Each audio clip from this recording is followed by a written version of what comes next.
Good day, everyone. I'm Edeline Oliveri Chapani, Associate Professor of Biology and Science Education at Samar State University. It's a pleasure to be with you today to share one of our recent studies that is very close to my heart, to a project that brings together science, community voices, and the environment.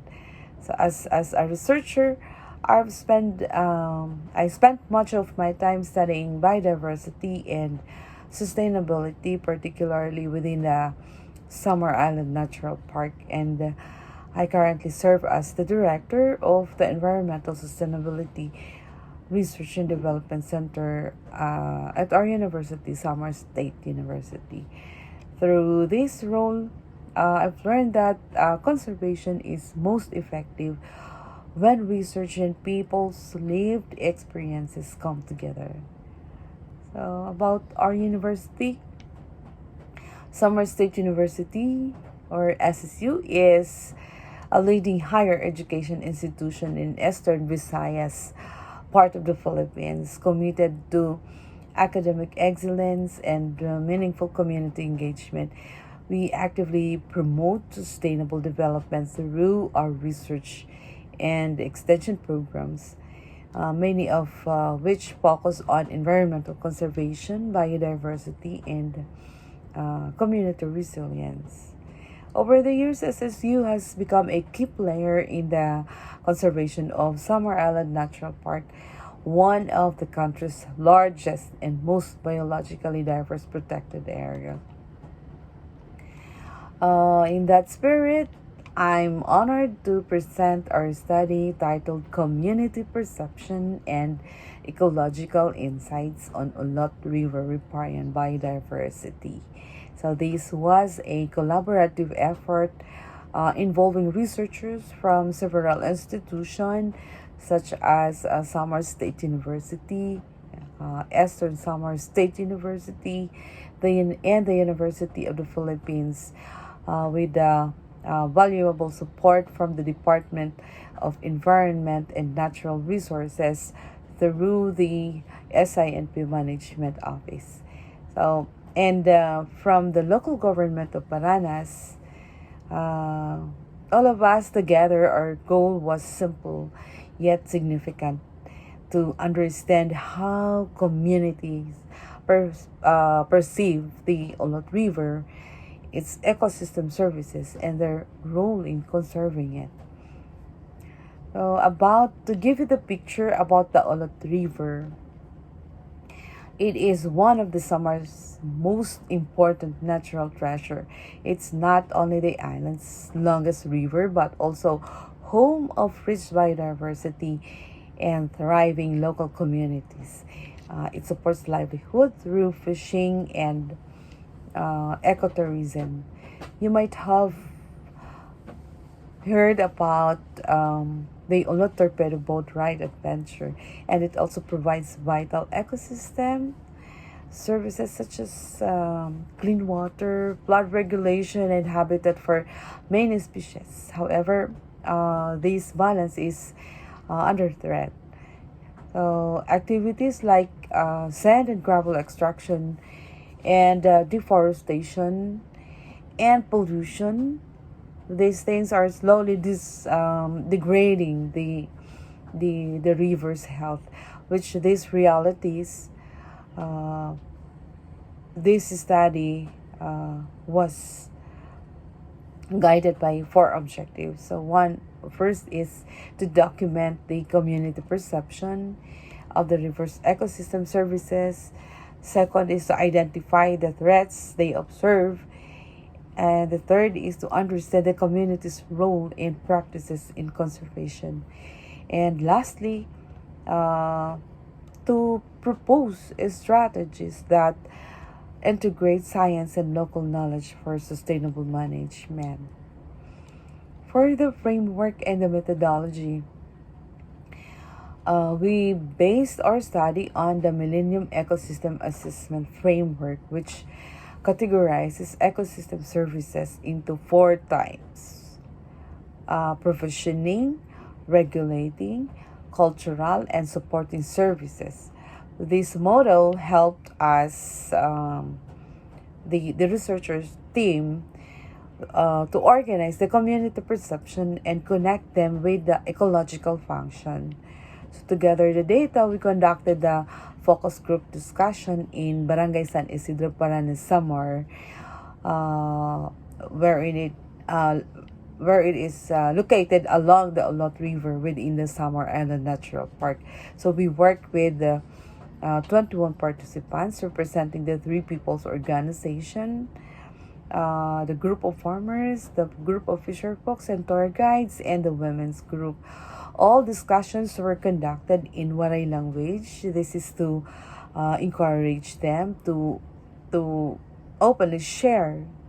And this session were recorded, and the data, the information that has been collected has been transcribed and analyzed thematically using the ecosystem services framework. This participatory approach allowed us not only to collect data but to really listen to them, to understand how people experience, value, and care for the river. So let's move to what the community shared. First, in terms of provisioning services, these are the direct goods they obtain from the nature.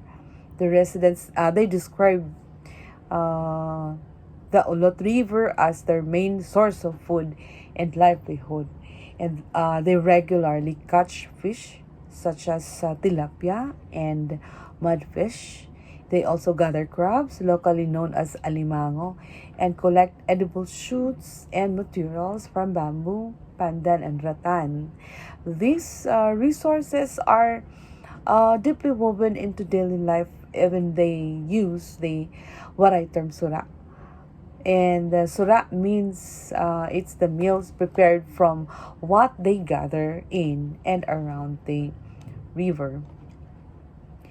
Beyond material benefits, the river also serves as an important cultural role.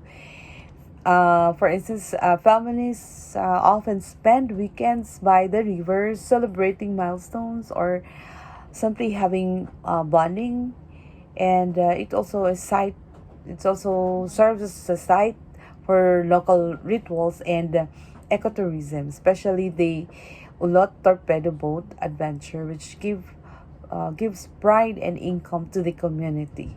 So for them, the river is more than a resource. It's a living part of their identity and culture.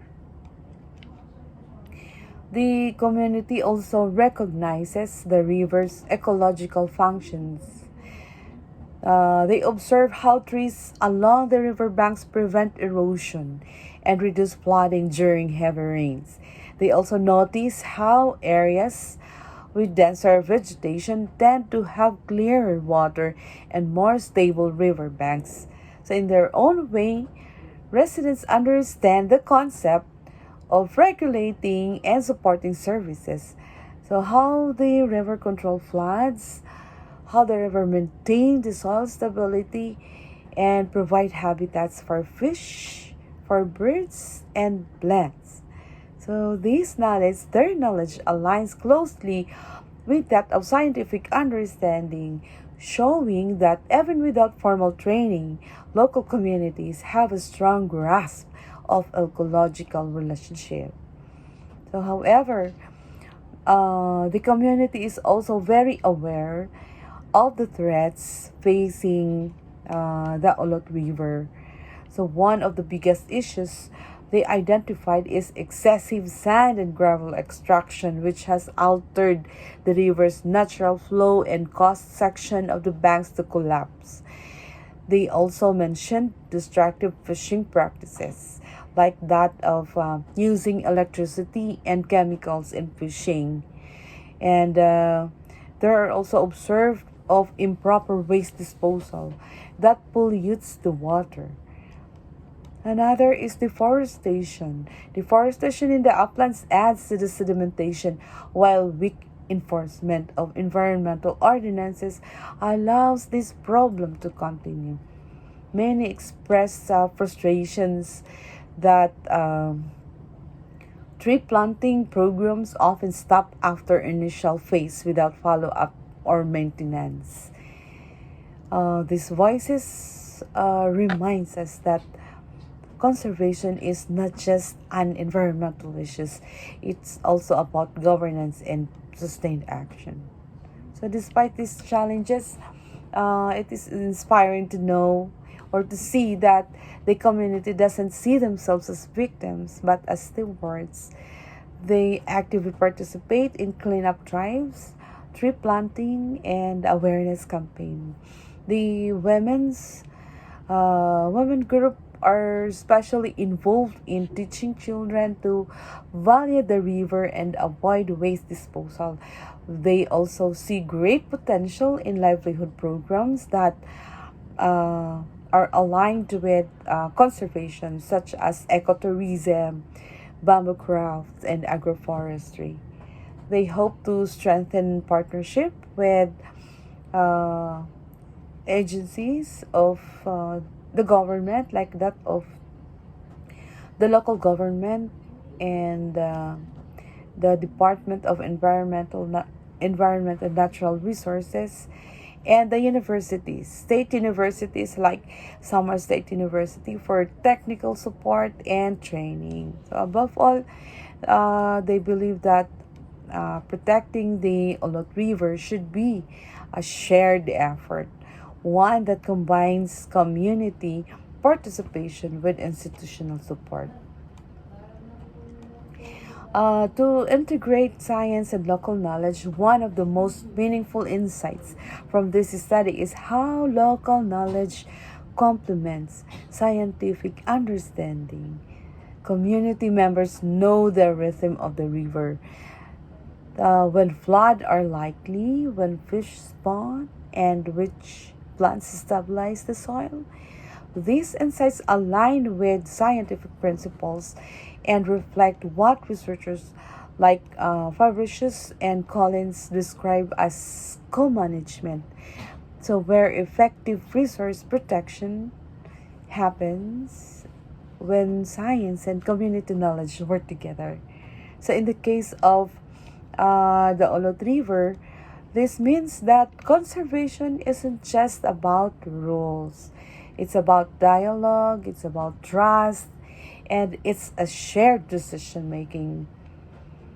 And to conclude, the Ulot River is far more than a body of water. It connects biodiversity, culture, and livelihoods.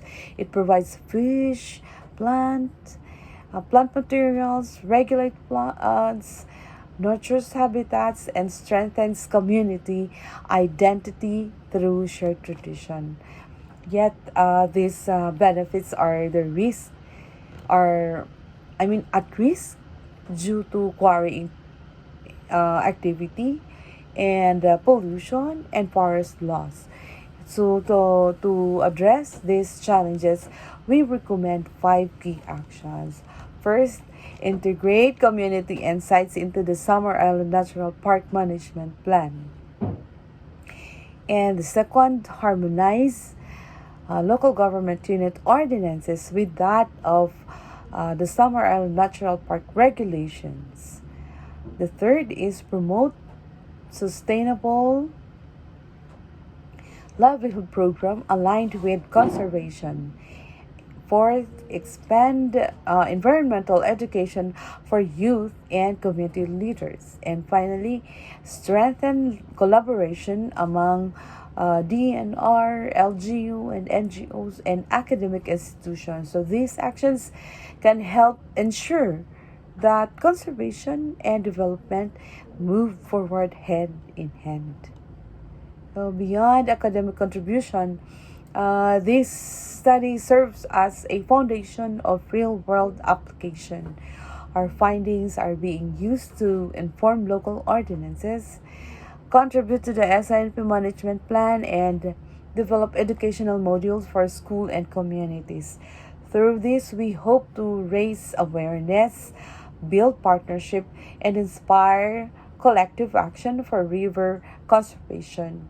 So if this one thing, if there's one thing we've learned, is that conservation truly succeeds through collaboration. The wisdom of the community, their sense of responsibility, and their lived connection with nature remind us that they are not just subject of research, they are partners in creating solutions. So the Ulot River, in many ways, is a living thread that weaves together people, forests, and wildlife. It carries not just water, but stories, tradition, and hope for the next generation.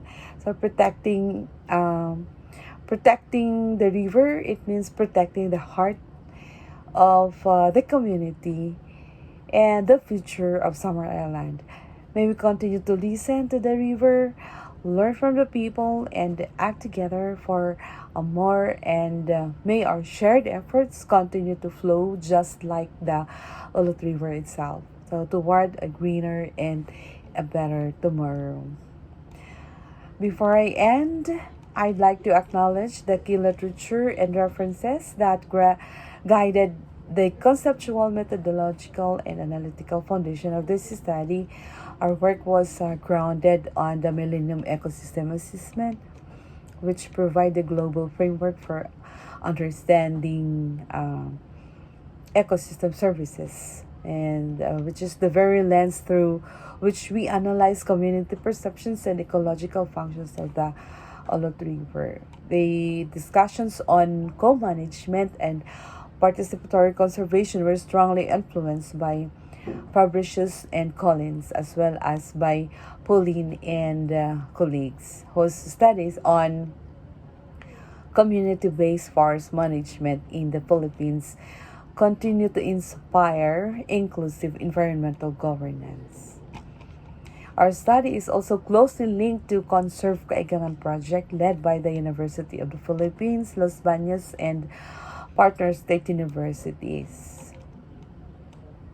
Notably, studies by Buot et al. And Helvano et al. Emphasize the need to prioritize endemic and threatened plants and to recognize the gender and community perceptions in conservation planning, similarly with that of the study of Buhay et al. And Oreochromis et al., which explored woody plant composition, species distribution, and conservation priority indices in limestone and riparian zones, findings that directly support our current research along Ulot River.